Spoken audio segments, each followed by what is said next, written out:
et pour faire apprécier la vie. J'avais entendu un jour un chiffre, 95% des gens finissent sur leur lit de mort avec des regrets, avec une tonne de regrets. Donc ça, je me suis dit, ça, je veux pas.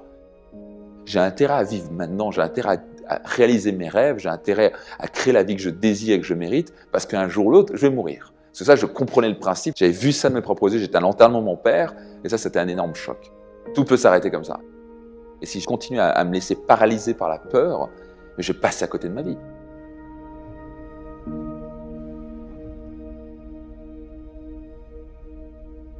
Je suis psychothérapeute, je suis aussi psychogénéalogiste, c'est-à-dire que je m'intéresse à comment se libérer de l'influence de notre famille et l'utiliser au mieux. Je reçois des gens très différents qui ont des problèmes de peur, de manque de confiance en eux, de manque de confiance en la vie. Ça nous empêche d'avancer, ça nous empêche de bien communiquer avec les autres.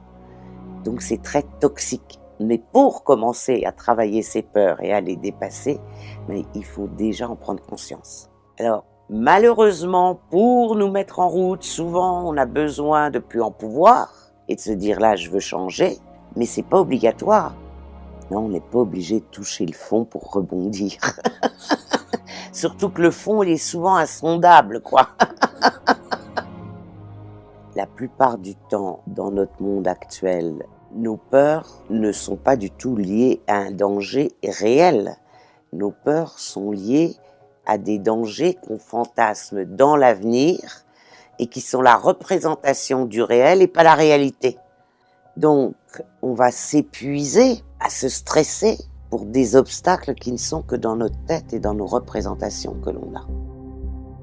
Il y a des peurs qui ont tout à fait raison d'être, qui sont justifiées. Si une voiture me fonce dessus, j'ai raison d'avoir peur, parce que là, il y a un danger réel. Alors que quand je suis licencié, la personne a dit « c'est la réalité, ma boîte va fermer, je vais être licencié, c'est une réalité, c'est normal que j'ai peur ». Non, non, tu pourrais choisir autre chose que d'avoir peur. Tu pourrais te sentir soulagé, tu pourrais sentir ça comme une opportunité. Donc ce n'est pas la situation qui déclenche, c'est la façon dont je vois les choses. Mon mental, pour se repérer dans le monde, il lui faut un monde figé, fixe. Or, l'univers est mouvement, la vie est mouvement. Rien ne s'arrête jamais. C'est ça le problème avec le mental, c'est que le mental a figé un modèle du monde